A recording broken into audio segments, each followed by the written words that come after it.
Welcome to another episode of the Virginia Investor Podcast. Today's guest is Tom Hacku. Tom, me and you were talking about 6 years ago on Bigger Pockets. And it's funny, before we recorded this episode, I looked it up because I was like, I think our first conversation ever was on Bigger Pockets.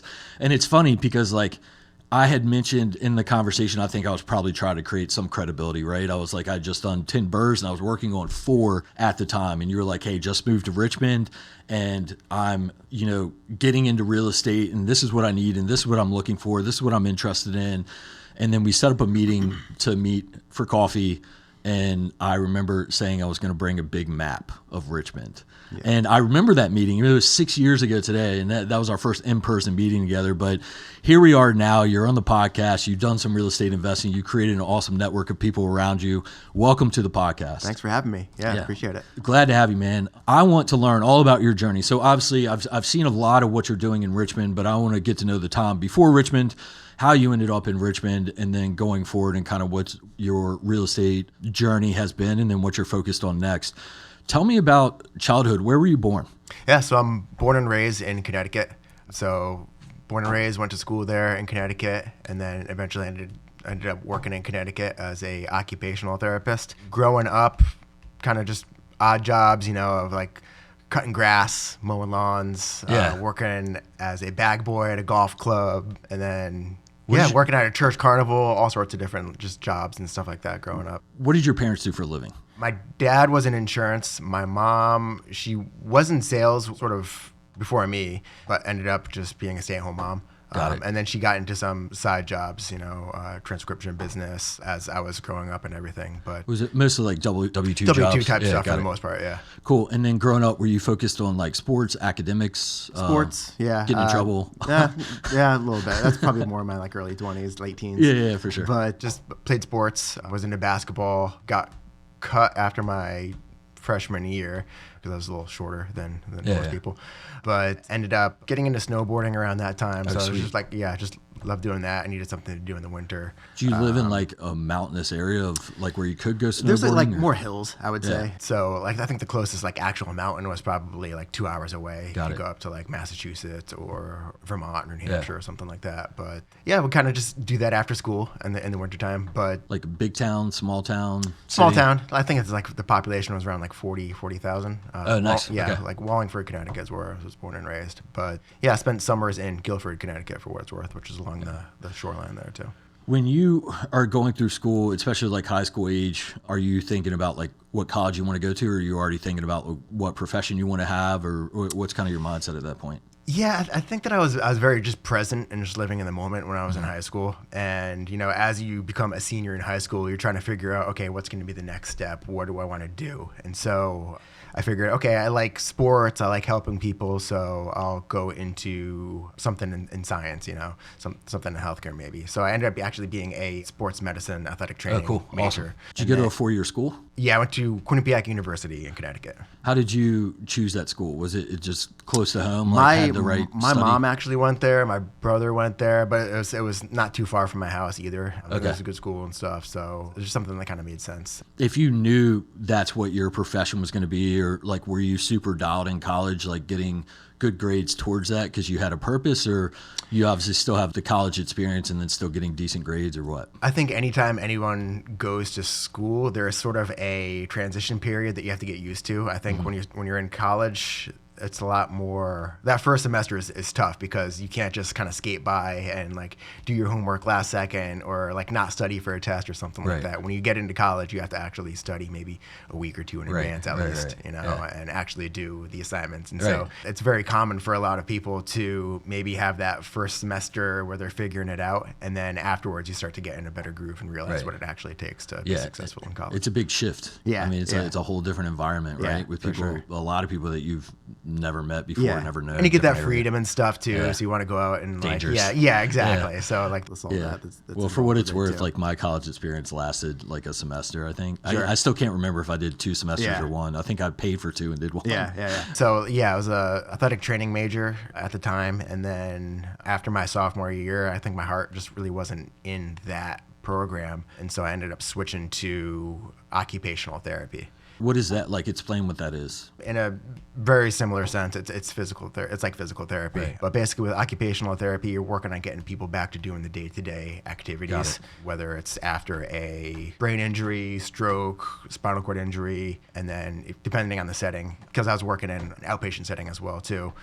It can be more just like hand and upper extremity injuries, Right. post-surgical care, all that kind of stuff. What pulled you from that outside of athletics? Was it the fulfillment or? Maybe a little bit just of the lifestyle that comes with being an athletic trainer. I think that I was doing practices with a lacrosse team at like 10 o'clock at night. Oh, wow. You'll see a lot of athletic trainers like working weekends Right. and multiple jobs. And so I think that when I saw the bigger picture of where that was going, I wanted to be able to kind of have a little bit more of a normal routine, working during the week and that kind of thing there too. Why do you think you were attracted to occupational or any sort of like physical therapy type world, like whether it be for athletes or rehabilitation or whatever? Why do you think you were attracted to that? Again, I think it came back to like just wanting to help people and just being into sports. And it's kind of like, being really into exercise and stuff too, but having it be for a therapeutic purpose as well too. So I think that just parlaying those interests into a full-on career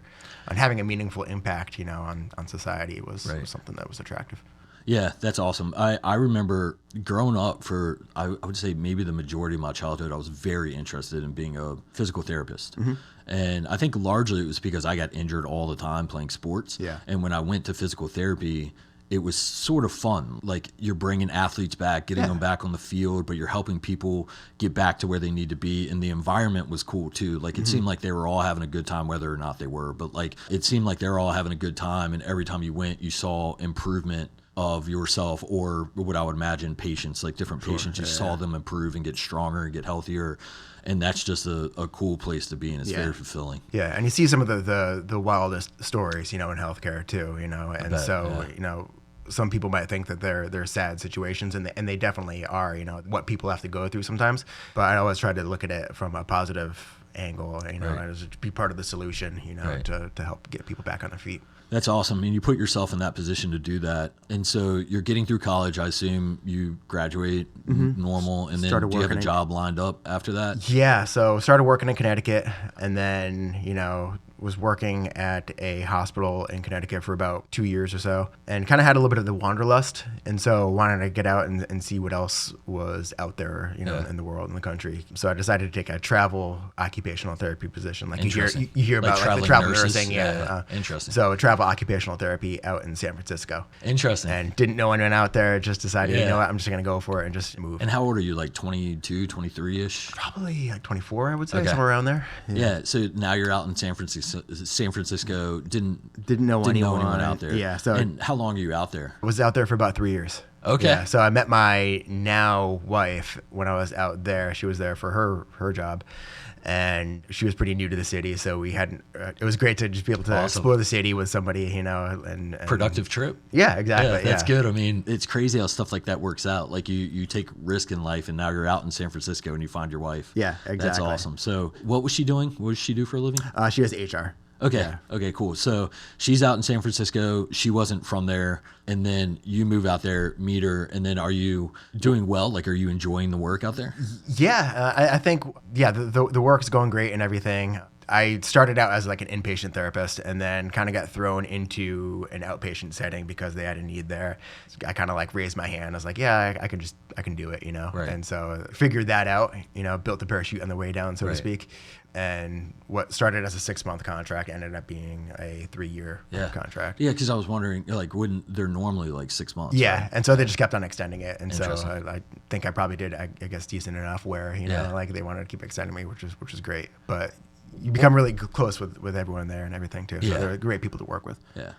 What was your mindset on, like, at this time, were you just getting a check and like making sure your bills are paid, you were living comfortably, or at least that was the attempt? Or did you have knowledge or mindset of like financial freedom, financial independence, investing, and all this other stuff? Like, what was your mindset back at that time when it comes to like earning money and stuff like that? Yeah, I mean, I was enjoying the city and everything that that California has to offer. You know, it's a 45-minute drive on the weekends up to Napa and Sonoma, or you go hiking through the redwoods and stuff, which was awesome. I had a 2-hour commute on the train to get to where I worked out of the city.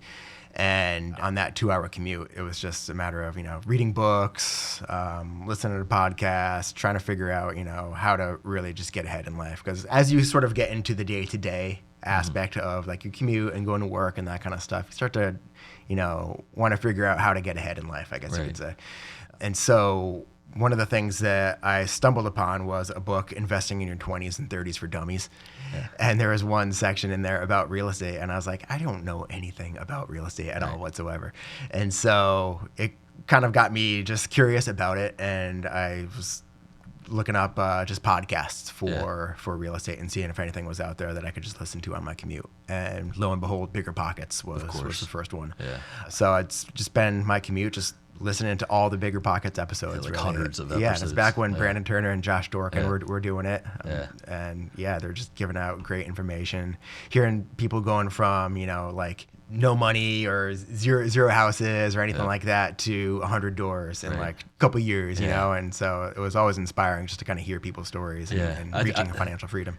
That was a really cool thing about that podcast is they would have people on there that had like 10 houses. Yeah. And they were like, how'd you get started? Even though they had millions of listeners, they're like, they still remembered. Like they didn't play the game of like, okay, now we need a bigger investor and a bigger investor. Yeah. And they had some big ones on there for sure. But like they very much spoke to the people who like needed to get started, and then how do you get started and how do you scale? Like it covered the whole gamut. And it also, fortunately or unfortunately, showed you 1,000 different ways to do it. Yeah. So you could easily get lost in that world of like, well, what do I do?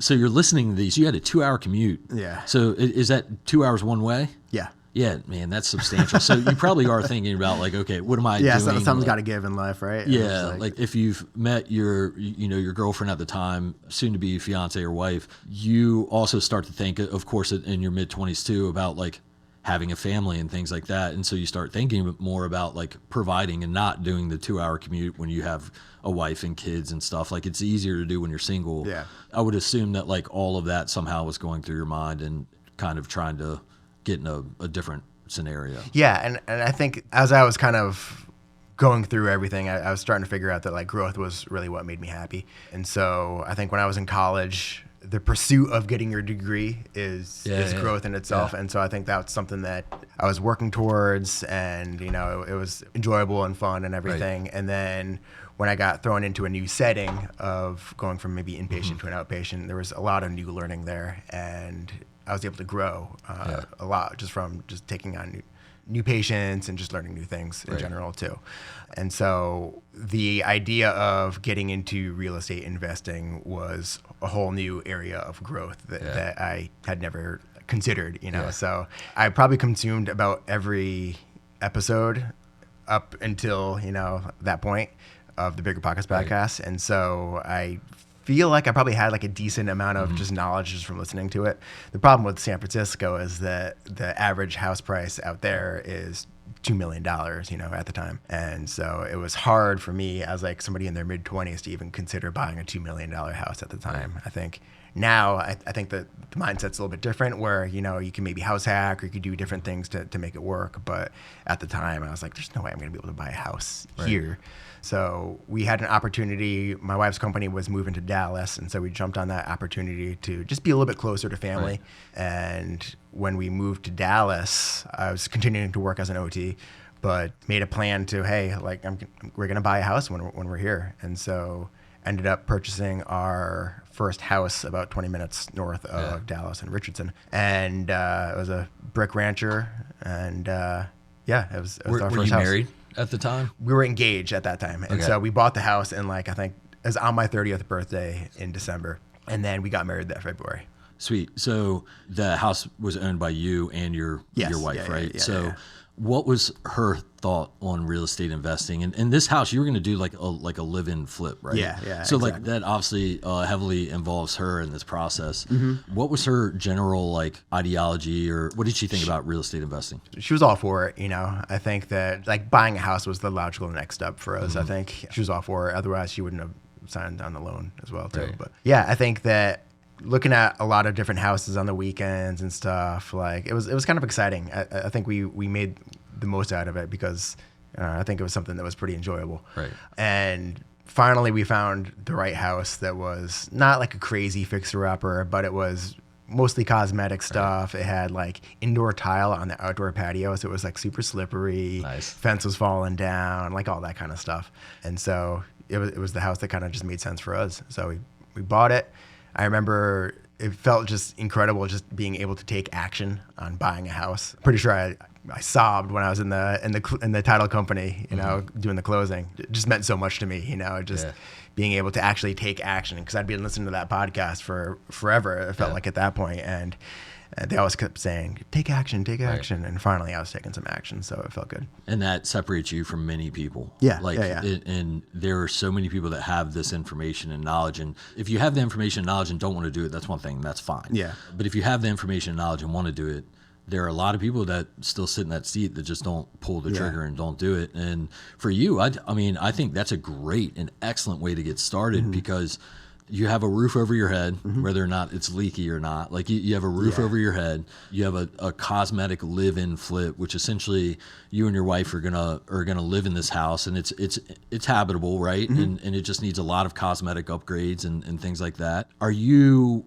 and your wife doing the work on the weekends and stuff like that? Yeah, we started out just like trying to do as much as we could, and that ends up dragging on way longer than you ever expect.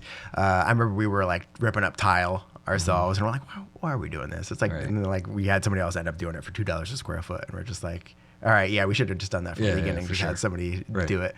But yeah, just trying to like just sand down the cabinets and paint them ourselves and like all that kind of stuff there too. But I think the hardest part for my wife was probably we had a couple cockroaches, and that obviously isn't fun to see her experience that. Also lizards. Like we had lizards. Like you can kill a cockroach. Yeah, you could kill a cockroach, but like when you get a little like lizard running around and getting inside your house, that's like a whole different ball game. It's awesome. Did you have the big cockroaches or the small German cockroaches? You remember? I mean, they're all big, right? Yeah, I mean they have like they call them. I think the fancy term is like water bugs, right? That are like this big, and they're cockroaches. And then they have the German cockroaches that are like this small. Okay, I think they're the big ones. Yeah, the big ones. Yeah. So I don't. Most people will say like the big ones are fine for them. Yeah. And the small ones they don't want to do, and it's because the small ones become thousands. Yeah. There's thousands. They're everywhere. Oh my God. But I've also seen the big ones become. I would much prefer like the small ones and then just bomb the house or whatever. Yeah. I've been in rental properties where one I still own today. I opened the front door my first time entering, and it's like something rained down from the ceiling. Yeah. My brain couldn't even process. I didn't even know what it was, and there was carpet. And so I looked down. I saw like a bunch of stuff fall, and I looked down. And I'm like, that was weird. Like something's wrong with my eyes or something. Yeah. And so I'm walking all around the house and stuff. And I found out a couple of days later that like it was German cockroaches. Like when you open the door, it like hit some nest, and they would all like rain all over and then they would just go into the carpet and you couldn't see them. Yeah.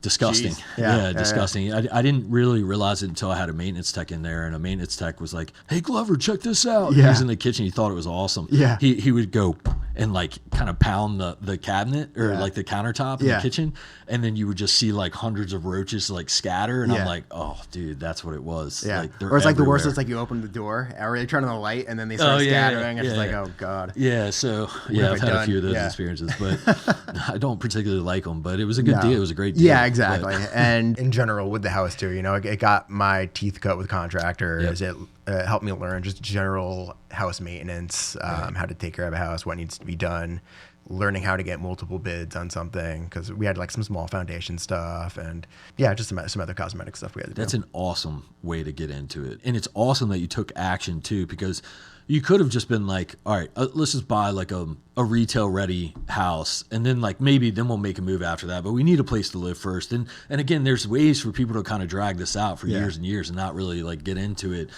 But you guys jumped in, and it's cool that your wife was on board too. Had she been listening to any like Bigger Pockets or anything, or just through you? Not really. I dragged her to like a Dallas meetup, I think, one time, where they just talked about like identifying roofing, foundation, electrical, plumbing problems when you're purchasing properties. Right. And it was something that we did together, and like, but yeah, I would say that Yeah.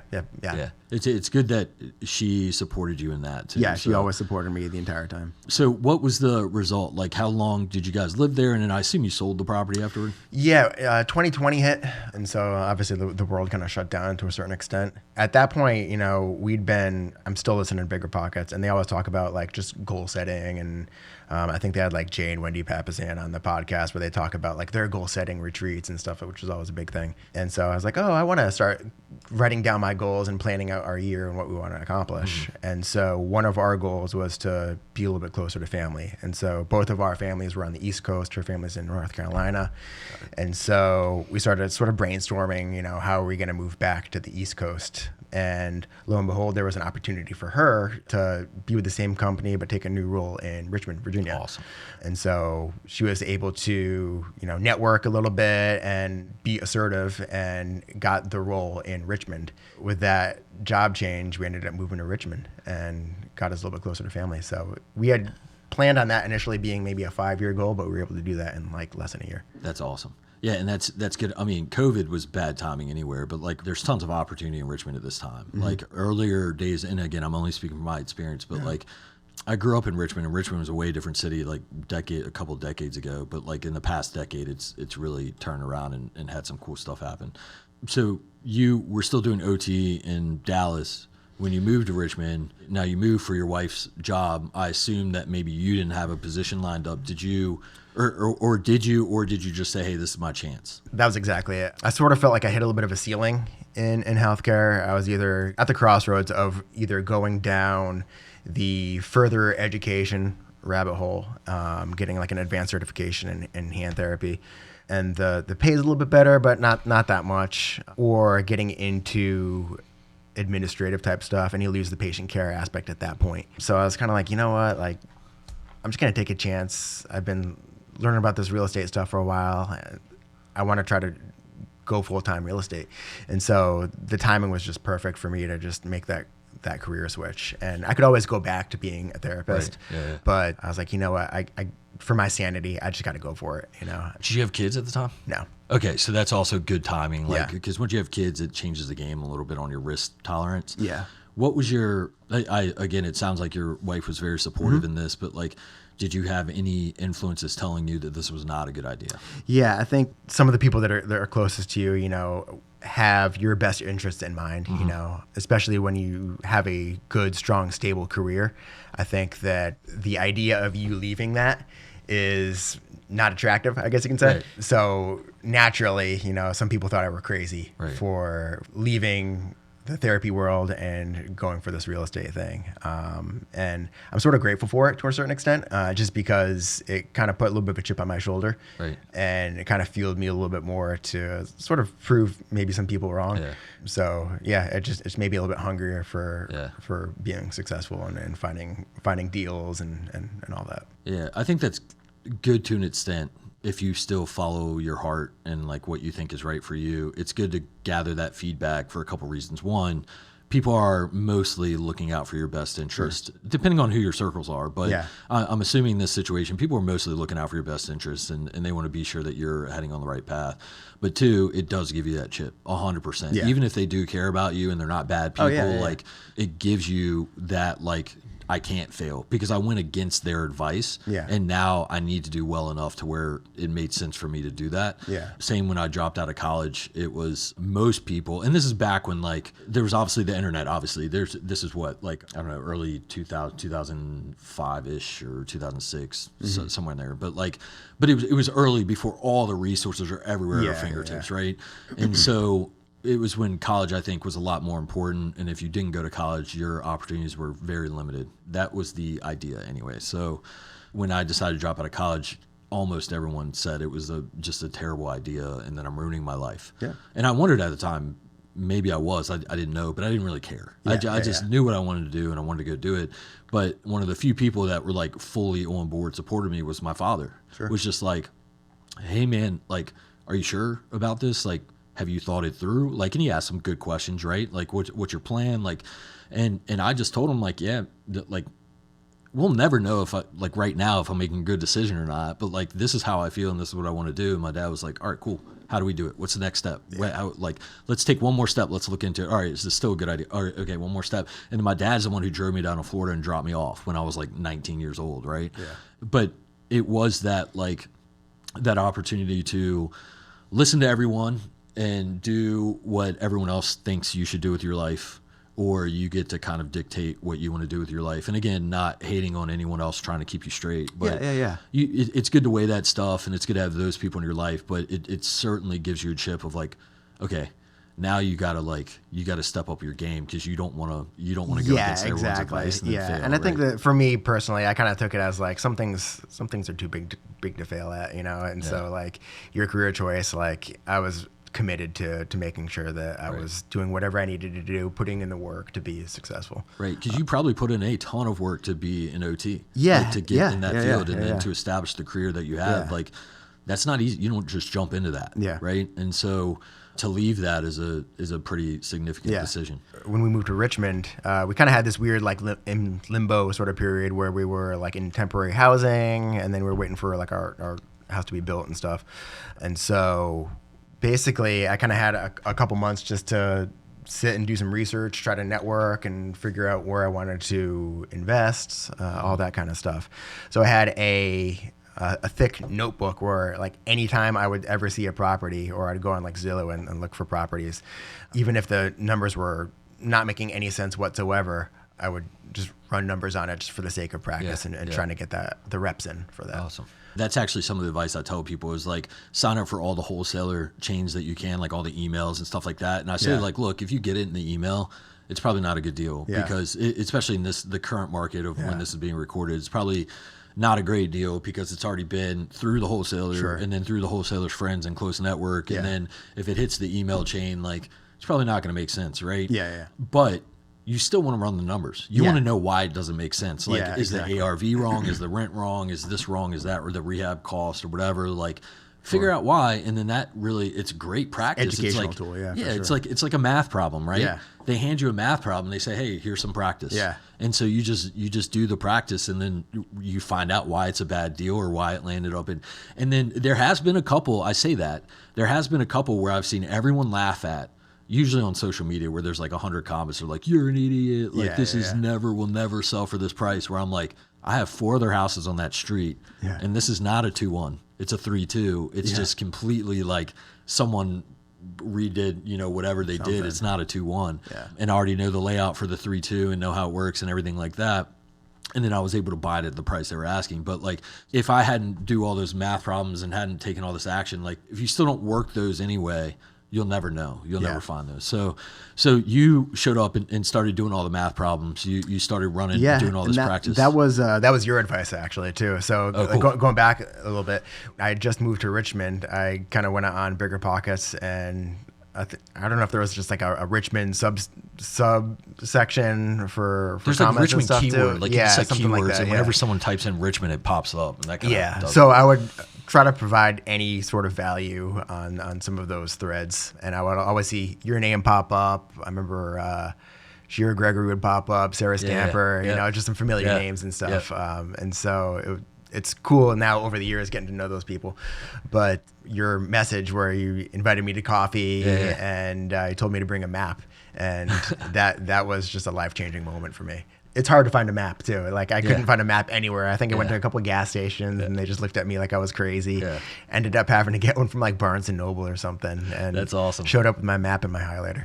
You brought the map? Because I was going to say, like, I couldn't tell you. Yeah, I think so. I got it at Barnes and Noble. That's awesome. And and we're just trying to figure out like what neighborhoods we're good to invest in and just marking it all up. That's right. Because I think I used to always, you can bring a laptop and you can pull up, but like it's really, you're scrolling and you're going to different areas. Like no one new to Richmond is keeping up with like where Lakeside is compared to where Forest Hill is compared to Sanson compared to like all these different areas, right? And so if we can mark it on a map, you're basically can take notes of like what we're saying of like expensive areas, like different fields, different demographics and stuff like that, and where people are investing, kind of like where people haven't really found out about yet or where everyone's going. And sometimes it's block by block too. So 100%. It's like you go one block over and you're like, I don't know if I really want to be there, but like other area right next to it is rapidly appreciating. Most of the questions I would get on Bigger Pockets is what zip code should I invest in? And the fastest thing I say is like, forget that in Richmond. Just don't even worry about the zip code. Like you need to know the neighborhoods and where they start and end, because you can be on one side of the street and be considered in one neighborhood and it's a wildly different price. And then you're on the other side of the street and it's a different neighborhood and it's a different price, right? And there's reasons for that we don't need to get into here, but I would always suggest, like, just forget the zip codes. Like, you can get close on zip codes, but you really need to understand the neighborhoods and where they're at. And I'm sure we went through all that in our meeting. Yeah, man. But what else did you do? So obviously you're reaching out to people. Shara is awesome. I remember, I think I met her on Bigger Pockets too, like before we met in person. What else were you doing when you first got to Richmond? So clearly you were like doing your research, and I'm assuming you were reaching out to people and having these meetings outside of myself, right? Like, is that the majority of what you're doing and trying to find meetup groups and stuff? What was exactly. So just trying to just network as much as I can, grab cups of coffee with as many people as I could, and then getting involved with the networking groups that you had recommended was huge. So I think one of the first ones that I went to was Richmond Ring, when it was online and via Zoom, because it was COVID time. Yeah. So people weren't actually even meeting up yet. But through that group, there was somebody that was a new wholesaler, and they were looking to get started. And so, we ended up just like linking up and grabbing lunch and stuff, and tried to figure out how we could help each other out. And so he eventually found something off market that was a good lead, and we kind of went through it together. It was a situation where there was a brother that was living in the father's house, and the other brother was trying to sell the house, but the other brother didn't want to leave the house, and trying to figure out how to navigate that situation. Good first deal. Yeah, exactly. That's awesome. There's always something in every deal, but we're able to find a solution for that. And that ended up being my first deal that I purchased. How long were you in Richmond before you got this first deal? So we officially bought a house and moved and lived in a house in October of 2020. And before that, we were kind of just in limbo transition, lived with the family for a little bit while we waited on our house and stuff.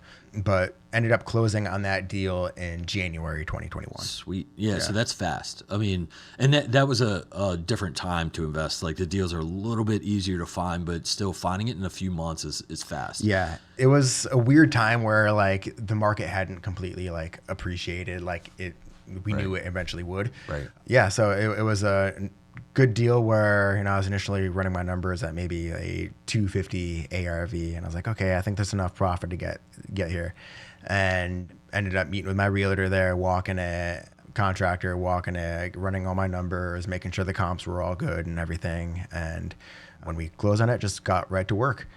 Ended up being a 6-week renovation project, I think. Not bad. Yeah, it's pretty cosmetic. I think it was like $35,000 worth of work. So it was like carpet, flooring, countertops, like that kind of stuff. Yeah. So pretty straightforward. And so, it ended up being a just pretty quick rehab, and put it on the market. We listed it at, I think, like 280 at that time, because the market had appreciated a little bit, and it was right as the post-COVID market just completely popped. That spring market. And so we ended up getting an offer at at 325. Yeah. Yeah, where you're like, yes. And so immediately, and yes. so I'm an open book, and I'll talk about numbers. It's not in any way meant to be braggadocious or anything like that, but it kind of just paints a picture of, what opportunities are possible, I guess, in real estate, and gives context, I guess you can say. But I ended up making 90 grand net on that incredible deal. And on your first deal. On my first deal. Yeah, and awesome. It was more than my salary as an OT at that time. Yeah. And it was just it felt good. I can just imagine that conversation with your wife and your friends and family. Yeah. Not that you're going back and saying, the 90K figure, but just that big smile that you have on your face now is just validation that obviously you need to get the next deal now, but it's still validation. It gave proof of concept. Yeah. And that's the biggest thing. And so, it was, I think I had a 2-week close, maybe even at that point. That's so awesome. it was 8 weeks, I was like, what? This is impossible. This can't be real. So you mentioned your team, you mentioned some of your team, you met with a realtor, you did this, you did that. I think you said contractor, and you said, I think one other, but how did you build this team? Was this through the networking and the people you would talk to? It like was, who yeah. you should work yeah. with? The realtor was a connection that you actually introduced me to. Okay. Shout out to Kevin Curry. He's Cool. incredible Yeah, he's awesome. here in Richmond. And contractor, just I think it was from like a Facebook group actually, that like they were like a contractor looking to grow their business and stuff like that. How did you vet that contractor? Or did you just get lucky that? Called them, picked up on the first first try there, had him walk the property, give me a quote. Ended up being, again, shout out Patrick Harris, ended up being him. Cool. Yeah. Awesome. Who's a local investor here in Richmond. But he was running a contracting business. Showed up, wasn't drunk. Yeah, that's a positive, for contractors. Yeah. Not that all contractors do that. Yeah. But it's a sign that, he took it seriously. He was good. Just Gave me a decent quote. answering the phone and showing up is big enough. And you do have people answer the phone, show up, and they're on something. There's definitely a good mix of contractors, very good ones. I guess the same as in any industry, but you have to be very careful with that, especially if you're meeting on Facebook. Yeah. But it sounds like you got a good one. Yeah, and you never know, honestly, sometimes when you're working with the contractors, but I think you have to sort of just have a little faith, that it'll work out. And then being able to manage your contractor and manage expectations, I think is key too. So kind of comes back to that, the extreme ownership, concept where like, if maybe he messes up or doesn't do something correctly, then maybe I could have done a better job explaining things or could have vetted better or whatnot. But trying to put yourself into a position where you're going to be set up for success is key. Control as many aspects that you can. Like, put yourself in a position of control. And I don't mean that as like, there's a difference of being able to control things and being controlling. Like, I don't mean it in a controlling sense. I mean it like you need to be able to control as many aspects of the deal as you can. And so you put the odds in your favor, basically, as much as possible. So you move to Richmond right off the bat. You're doing research. You're building your network. You're going even virtually to meetup events during COVID.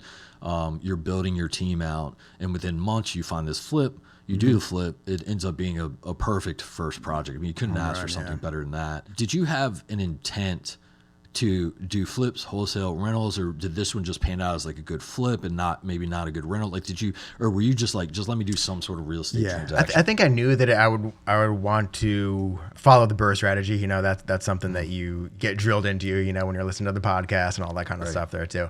But I did want to raise the business capital first, and so I think that I intentionally went in for just flip for the most part, unless it was like a perfect BRRRR where like I could pull out like 20 grand, but like that was few and far between. And it just so happened made more sense where the deals that I got under contract were going to be better flips. Well, that's perfect. I had forgotten the situation that you completely quit your W-2. Yeah. So you probably are looking to like establish a good capital foundation at this point. And eventually too, I ended up letting my license lapse intentionally. So it's kind of like there was no going back. So I burned the ship, so to speak, and just like, just said, you know what, I'm going full-time real estate. Right. That's awesome. It's nothing I could do. So you continue to get some deals done after that. You just mentioned that you're doing some flips and stuff like, eventually you do get into rentals, but how are you finding these deals? One thing that you pointed out is you found a new wholesaler.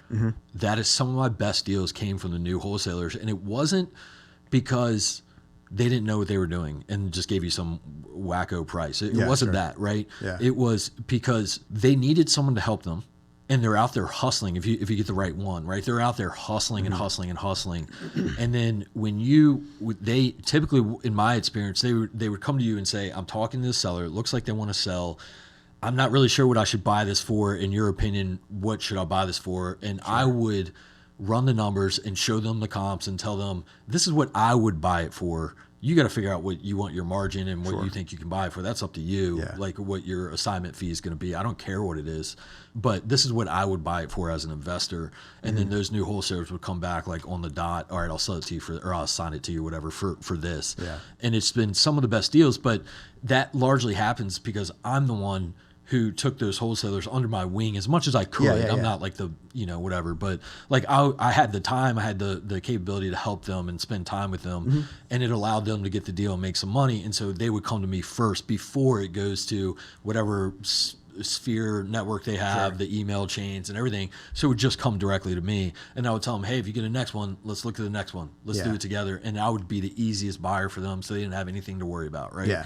And so I assume like when you were working with this wholesaler, you were helping them as much as you possibly could so that they could find a deal that you could buy. Yeah. And so I think providing value is so important in this business, whether that's people that are maybe years ahead of you, providing value to them, and maybe in return you'll learn something from them. But for the people that are maybe not as far along in your journey too, being able to, provide value to them as well too is huge. But I think just being able to do that, being a good, honest, decent person, I think will get you far in this business. And so just being a good, honest person and, helping people will lead deals to fall in your lap, I guess you can say. Especially in this market. Yeah. Maybe, again, I don't have experience in many other markets. I heavily focus in like Central Virginia, but it's a small enough community to where like if you're a really good person, people want to help you out and want to help you get to that next level. And it's very hard to be a bad person in this environment. People want to do business with people that they know, like, and trust, I guess you can say it too. For sure. So if you can help somebody by taking them under your wing maybe a little bit, then great. And I don't expect anything in return from it by any means. But if they come to me with a deal because they got it under contract and are looking to wholesale, then I would definitely be interested in buying it. How are you finding your next deals? Like we don't need to go deal by deal, but generally speaking, what is your strategy at that time to keep the deal flow going, being so new to the city and just like having newly established relationships and reputation? I mean, finding that next deal is tough because you start to get like that I need a deal syndrome, I guess, and it starts to, the anxiety starts to sink in a little bit more. But I was fortunate enough that things sort of just fell in my lap. I remember going to a Mediterranean deli here in Richmond just for lunch randomly one day and was just chit-chatting with the owner. And he's like, "What do you do?" I was like, well, I buy houses, fix them up, and sell them. He's like, "Really? I'm trying to do the same thing, but my problem is I'm always here." Yeah. And I think he threw like an F-bomb in there too and all that kind of stuff. But he's like, "I got these 2 houses I'm trying to get rid of. Are you interested?" I'm like, "Yeah, I'm interested." That's awesome. And so at that point I was newer too, and I didn't want to mess up the negotiations or anything. So I brought in a buddy that was really good with negotiations, and we 50-50 partnered on it. And ended up buying one of them and wholesaling that one out. There was like a huge renovation. It wasn't really in my buy box. And then another one was a quick, easy flip that just needed to be finished up. That's awesome. And ended up flipping that one and making some money there too. Yeah, so just talking to people. Yeah, and just telling them. Exactly. Yeah, and he was kind of getting the runaround from his contractor. I think he at one point probably threatened to break the contractor's legs. He was like Tony Soprano. I was like, oh God, I don't want to mess up with this guy or like not be able to deliver on what I'm saying I'm doing. So again, it comes back to being able to do what you say you're going to do. That's awesome. Not pissing people off. Yeah. But no, it ended up being 2 good deals, and grateful for that one. So you continue to get deals, I guess, talking to people, networking, any other creative ways to get deals? Yeah, I think there was a video that Jim Ingersoll put out one time where he was just like going through just ways to find properties without spending a dime, from like marketing or anything like that. And so one of the ideas that he had said was going to estate sales. And so I was like, oh, I never actually thought of that. So I Googled what estate sales were happening in the area. And there was one like not too far away, and ended up meeting the person that was running it. And I was like, oh, by the way, they're looking to sell the house. And they're like, yeah, they actually are. And I'm a realtor. I can represent you. I'm like, oh, okay, great. Which like, that's going to be a little bit more money when you get a realtor involved, but so be it, like, the numbers work by all means. And so with the house I ended up walking at the estate sale, that one didn't work out, but the family had another house that was in Short Pump that needed a little more work that they didn't do an estate sale at. And so I ended up putting in an offer on that one, and they accepted the offer. And it was a great house in Short Pump, kind of close to the mall there. Yeah. And wish I'd kept it in hindsight, but I mean, you take the money and run to a certain extent. Yeah. If it was a good deal at the time, it was a good deal. So did you ever try marketing or anything like that? I did. I think it was, what year was that? Was that 22, 23 maybe? I tried doing a little bit of direct mail, and I just did not like it whatsoever.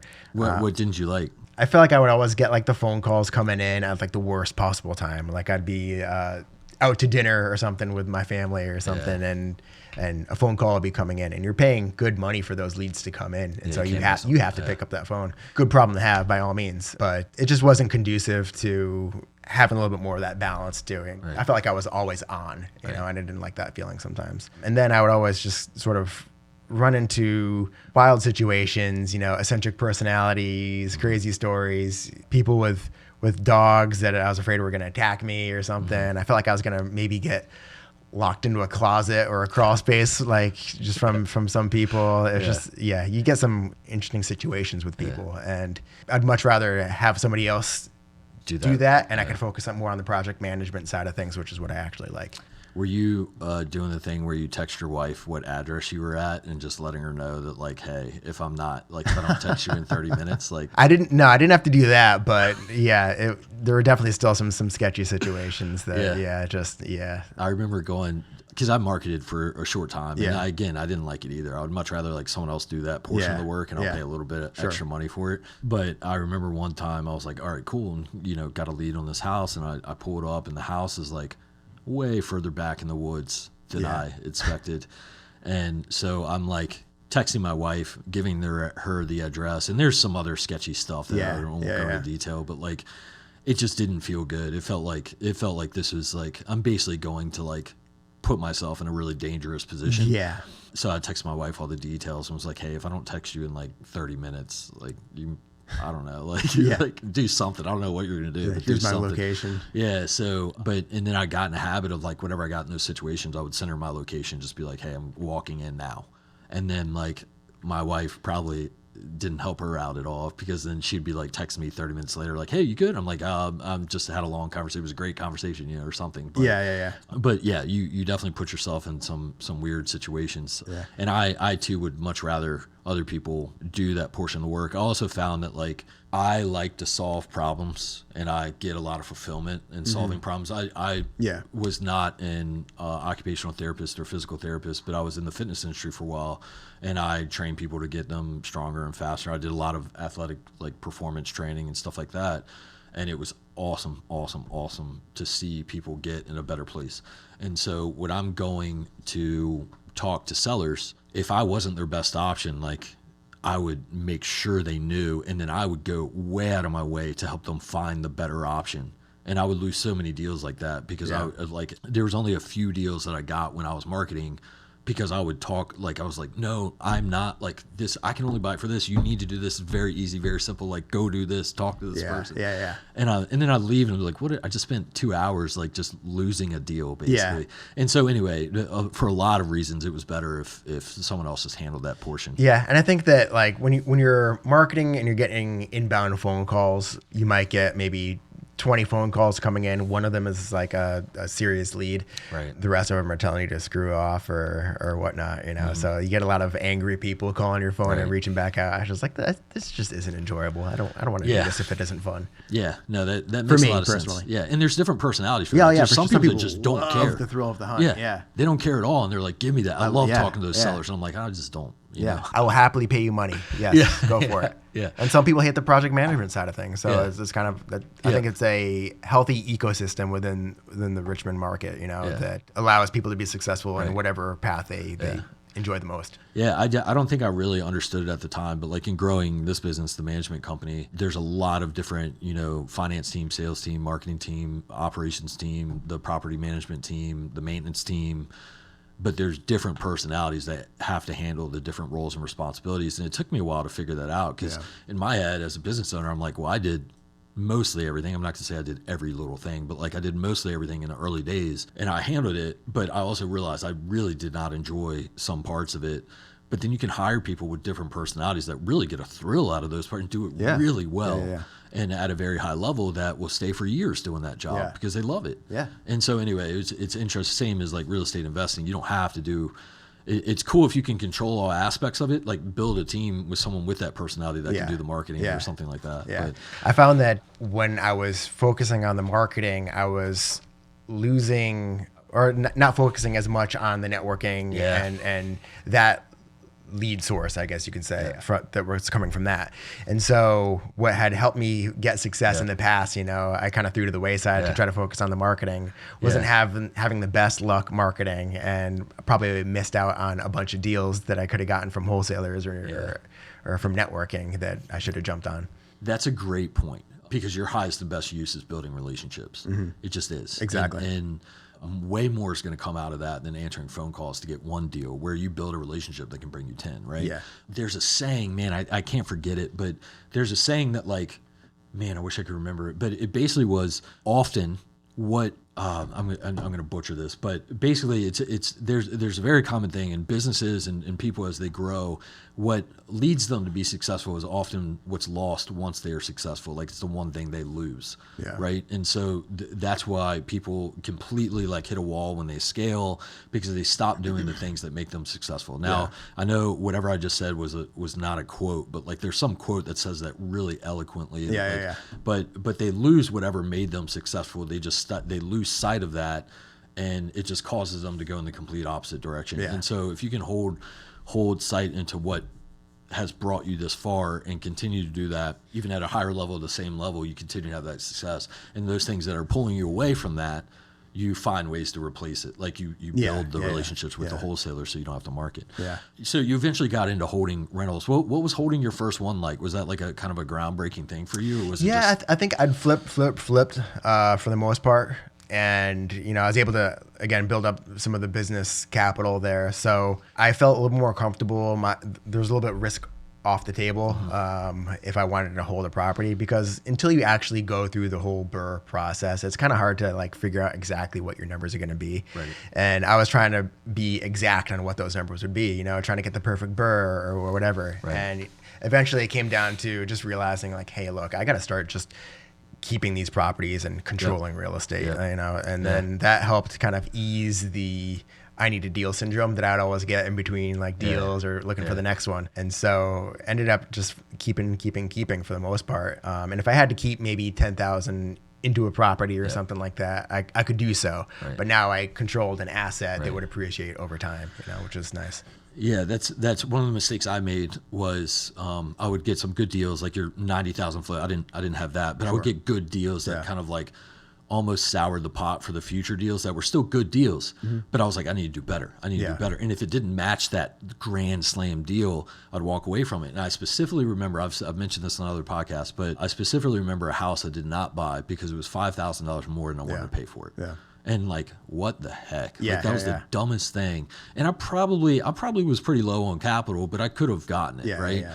And why didn't I the house is probably worth $100,000 more today. And I didn't have that 100 because I didn't want to spend the 5, right? There's so much like Monday morning quarterback in this industry too. Exactly. It's like, I can't imagine like knowing what we know now, if we could go back to 2021 and just buy everything that we saw, then like by all means. And people are saying the same in like 2011, 2012, and they're like, what the heck? Like, why didn't I just buy everything? But you don't know, like, when you're in it, it's tough. You just don't know. Yeah. It's like when you're in the stock market too. It's like when that market's down, it's just like, it's hard to put your money to work there. I also think like we a lot of us who take action are pretty hard on the like analysis paralysis theory, right? Like, we don't do this. We see these people do this all the time. Like, but you also think that like, what else are we hearing on a day to day? Like, because again, the Monday morning quarterback thing is real. Like, we should have bought all this, but like, we have that information now that we didn't have at the time. And on the day to day, what do we hear, right? So we hear like, so and so's at war. So-and-so economy is collapsing. The value of the dollar is this. The inflation is this. And the number of jobs is this or that. Or like, this vote just happened. Or this election just happened. Or this bomb just got dropped. Like, we're hearing that every day. Yeah. And maybe that's why we don't buy all the houses and do all this, because we have to also measure the risk at the time as well. Where in hindsight, like, oh, we got out of the global financial crisis in 2 years and it didn't come back yet. Yeah. So like, we should have bought everything, but I wasn't in real estate at the time, but like, those investors should have bought everything at that point. And then same right before COVID or during COVID, like when the BRRRRs like 2019, 2020, 2021 were on fire. Yeah. We should have done 1 million of them, right? Yeah. And I did a good amount, but like, I probably should have done 18 times the amount. Yeah.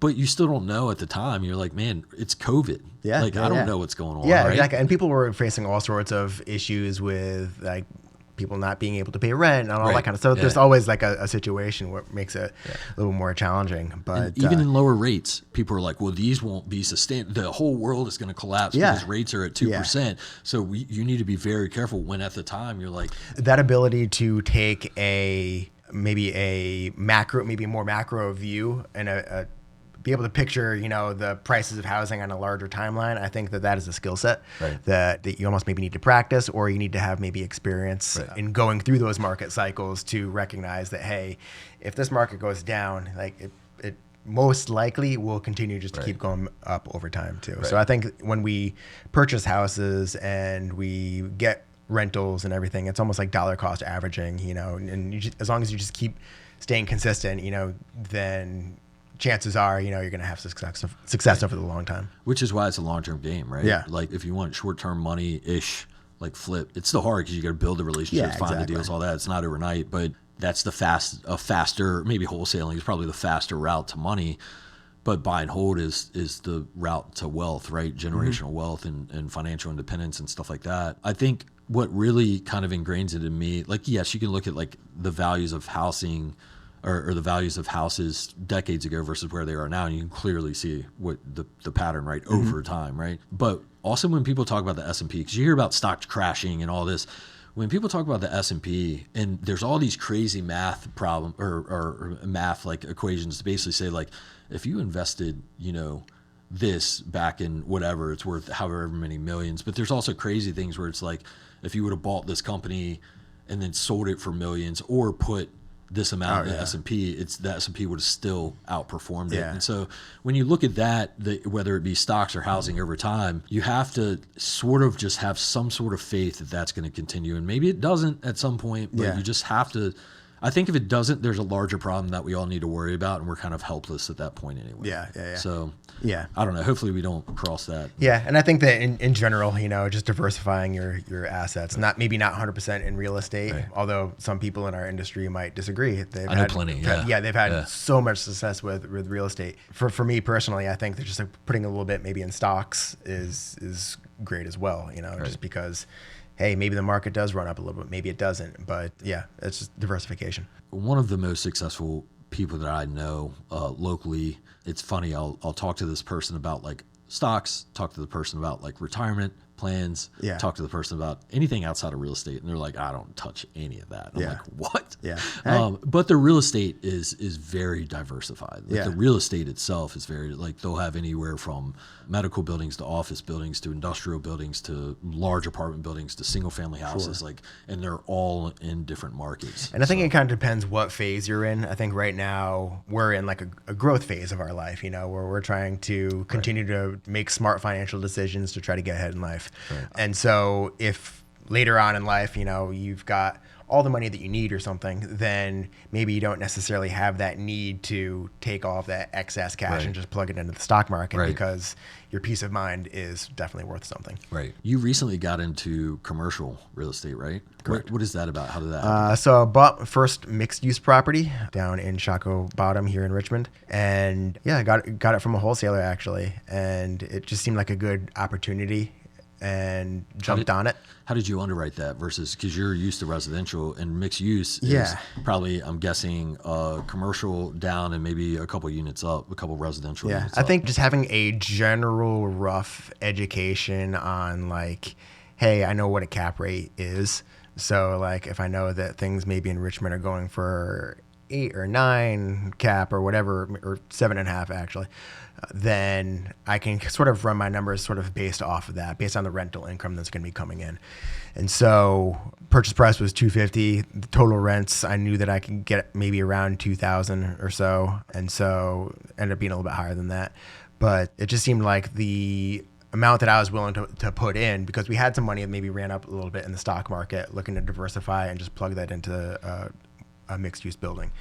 And so it was my first foray into the commercial world. Right. Having a studio apartment up top and a commercial unit on the bottom, it was great. Having a little bit of a taste of a triple net lease was pretty cool. That's too. Awesome. It was already leased when you bought it? No, it was empty. Okay, cool. So I had commercial real estate broker, list it, and they did a great job just getting it rented pretty You got quickly. triple net on it. Yeah. That's a whole different world, man. Yeah, That's yeah, awesome. exactly. On that unit, yeah. And Yeah. so the studio apartment up above is still residential and everything. But yeah, it's great. It was happy to have like just a business in there that's just a positive part of the community. A lot of times you'll go to places and you'll see another vape shop going in or something like that. And I'm happy to not put a vape shop in there and have a positive impact on the community. That's something that's important.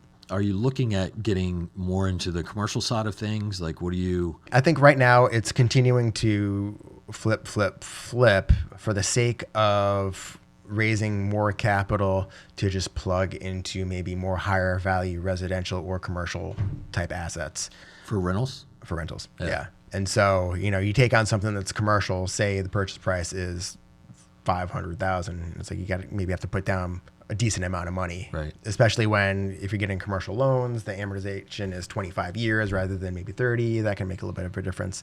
So just being more prepared to just plug some money into a commercial deal that is a good asset to hold. And then maybe taking bonus depreciation from those and offsetting some of the gains that I've made from the flips and that kind of stuff. It sounds like you're more of like these are just random numbers, but have 20 high quality rentals versus have 100 like whatever you can get your hands on. Yeah, and my goal has never been to be the person that's doing the most volume. I'm perfectly happy with, doing a handful of deals a year. I don't want to be doing 50 to 100 deals. That just sounds really stressful. You have to start building teams and systems and everything. That's not easy, Right. And so I think at a certain point, something in your personal life maybe has to give, whether that's relationships, whether that's time with the family, when you're building that system and scaling and trying to grow significantly. And so for me, that's sort of a non-negotiable for me. And I know that I personally want to try to keep things maybe a little bit smaller and not have a huge team underneath me where it takes me away from doing the things that I want to do. Did that mindset shift when you had a kid? It did. Yeah. Was it that way before you had a kid, or was it like a significant shift after you had a kid? So my daughter is a year and a half, coming up on a year and a half now. Greatest thing in the world that's ever happened to me. And, I will do everything I can to make sure I'm spending as much time with her as I can. I think that being able to pick her up from daycare is huge. Yeah. I could not imagine, like not being there. And I get it when you're growing a system or a team, you're busy. Sometimes you make those sacrifices a little bit, but for me personally, I want to make sure that I'm there at night to put her to bed, so that way maybe some of the networking opportunities and the meetups that happen at night, they fall a little bit to the wayside, and maybe it hits my business a little bit, and maybe I'm not growing quite as fast as I want to, but so be it, and that's something that I had to wrestle with a little bit. And I think that just through like mastermind groups and just a lot of deep conversations with investors, that's something that took me a while to get to that point to realize, because right before that, I think that it was common to want to think that, hey, like I want to try to like get a whole team and scale and grow fast. But after a while, I just kind of wanted something that was more like tailored around the lifestyle that I want to live. Yeah, I can relate 100%. Like I have 2 small kids, and before kids, I was like, I'll work 100-hour weeks till I die. Mm-hmm. I love it. I love just the grind. I love the hustle. It has nothing to do with money. Yeah. I don't care. Like I care that I have enough money to live comfortably, but it's nothing to do with like how much money I can make, right? Yeah. It's just about, I love accomplishing. I love trying to build teams. I love working hard and seeing what we can do and what positive impact we can make. That's really what drives me. I don't care what industry I'm in, as long as it aligns with my ethics and values and stuff like that. Like that's what drives me. I just love it. Yeah. Then I had kids and quickly realized that like I don't want to work 100-hour weeks till I die. My mindset went to accomplish as much as possible before they know I exist. Yeah. Like before they want me around, Yeah. right? Before they like really know I'm in the room or walking around or like they want to play with me and stuff like that. And so it was like a race against time to build everything I could possibly build. And then you get to a point where it's like you start thinking like, what is enough and how much is enough. Like, because you see the investors are like, well, if you do this and that, then you could have 10 million, 18 million, 20 million liquid and all. Then you could buy these, others, and then you can 1030 and do all this, and then you'll have hundreds and hundreds and, whatever, all this. And I'm just like, what matters to my wife? I could go tell my wife that we made some record amount of money, right? Some X dollars a month. Mm-hmm. And she probably would just be like, good job. Yeah. She doesn't care. She wants me to be, she is most happy if we can pay our bills and live comfortably. Yeah. But like, if I'm home with the kids and hanging out, she doesn't care about it. And like, I thought, and it took me a couple of years to realize this, where I was like, we're making more money now. We're making more money now. We're making more money, and I'm grinding and I'm working, and hey, we might have this new opportunity. Yeah. And what I noticed is like, her expression doesn't change. It doesn't make her love me anymore if I make X amount more money, right? Mm-hmm. And so I look at that, I'm like, then what am I doing it for? Like, because I don't really care about it. Like, I wanted to make sure she was proud of me. Yeah. And then I want my kids to be proud of me whenever they realize what's going on, right? And so, but then outside of that, like, if we can live an awesome life and be like, have some version of financial independence, and I can control the hours I work and put them on the bus, take them off the bus, or pick them up from daycare, or take them out, whatever. That means so much more than doing the extra deal or running the extra business. Because I will always fall into the trap of like, I want to buy another business. And then my wife is like, do you really? And I'm like, I do. And then I'm like, and then I get down the line, and I'm like, no, it doesn't align with what I really want out of life. And so I think it's pretty cool when I see people that are like, hey, I'm doing really well, and have a really cool group of people around me. But like, I don't really go out to the networking events anymore because I wouldn't be able to put my kids to bed. Like, exactly. I'm rarely out at those scenes anymore unless I'm speaking or something. But like, and I miss the people. I love the people there, but I'm going to be with my kids. Same thing. It's like, my daughter doesn't care how much money I make. She just wants me to be home. I mean, she's 1.5, so like, she's still figuring everything out in life, but like, she doesn't care if I make money or as long as I'm just there present, I really don't think it will ever matter. As long as you can comfortably provide for your family. Like, I really don't think it would ever matter to them how much money you make. But don't get me wrong. It's like, I love real estate and I love working at the same time. So it comes back to, again, that growth does still make me happy, So I want to continue to grow and build a business, but I want to be able to do so on my terms. And this business it's fortunate that we're allowed to be able to do that. That's a good clarification too, because I would be very unhappy if I was not able to grow, and my wife and family understands that too. So it is a balance. Like, you can't give up everything in your life unless you're not happy doing this. But it's good when you're able to balance what you love to do and build and accomplish. And now I'm just trying to put other people in positions where they can build and accomplish with maybe my mentorship or oversight and stuff like that, to allow them to spend the time to do it. And we're still building, and we're still accomplishing and doing some cool things. But without sacrificing my family relationships. Have you considered developing or anything like that? A lot of people are going that route. Considered it. Looking for maybe some land subdivision plays. Interesting. What gets you interested in that? It's a little more strategy, I guess you can kind of say, and working with the counties, and I think that can kind of set you up for maybe some bigger deals, and just having that experience of being able to subdivide land, that kind of stuff. It's something that is just a area that I find pretty interesting, that I would like to pursue as we continue to grow. What are you specifically looking for now, and what are you thinking in the next 1 to 2 years? What sort of goals do you have? The bread and butter, again, it comes back to not getting away from the things that have led you to success currently. And I think trying to continue to find houses to flip, plug some of the money maybe into maybe a higher priced residential property where the appreciation is going to be maybe a little bit more, just from a dollar standpoint, or commercial type properties too. I'm selling off my first single family residential house right now when the tenant moves out at the end of the month.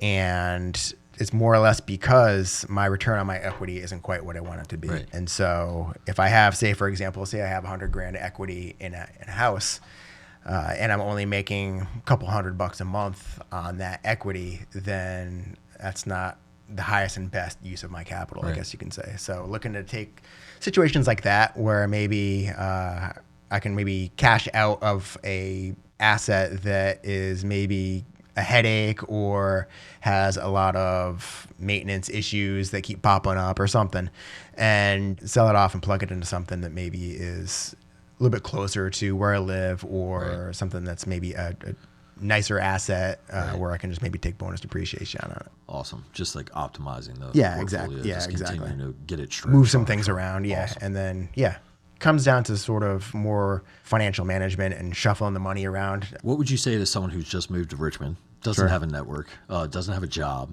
and wants to get started in real estate investing? We've talked about your story, what you did 6 years ago. What should they do today? Is it more or less the same or different? I think it comes down to just shaking hands and grabbing coffee with people as much as you can. I think that the people in the Richmond real estate world are awesome.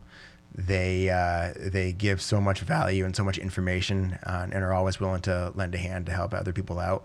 I think that's probably the most valuable thing that I've gotten from the real estate world, is that the relationships that we've made are incredible, and they're some of my best friends now. And so they're just great people to be able to, we go on a goal planning ski trip every year. We do poker night. We do all sorts of just like random stuff together. And so it's fun to have a group of guys that pushes one another and motivates each other to try to be the best versions of ourselves. Do you ski or snowboard? I snowboard.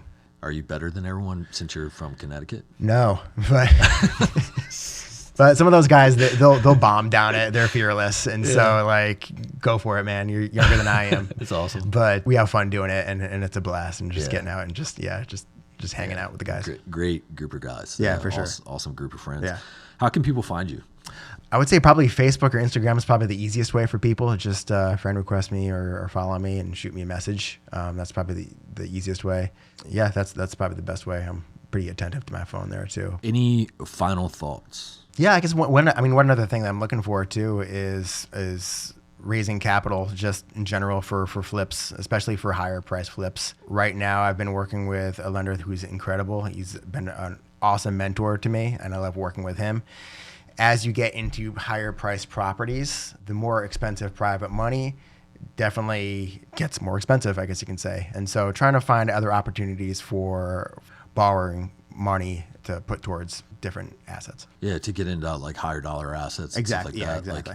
Because there's a ton of private lenders for like the typical single family home, but when you get into like the commercial assets and stuff, commercial is a different beast. Yeah, and they feel differently about it. They may not understand it. They may not know how to underwrite it and stuff like that. But yeah, so more from a private money standpoint, or some way to acquire these properties at the more higher end, more expensive properties. Yeah, and having the flexibility and the freedom of working with a private money lender is huge. Could probably go with a bank for sure too. And so that's just another avenue to pursue. And I think that's something that I'm actively considering is, what financing options do I have, and trying to grow the business going forward. Especially if there's not a lot of appreciation that needs to be done, like if you're leaving some money into these deals and paying a down payment, essentially, the local banks are awesome for that kind of thing, right? If there's a lot of appreciation, the local banks may or may not, unless you have a really strong relationship with them, it might be a little bit difficult. I mean, they can do they'll do construction loans and stuff like that, but there's so much.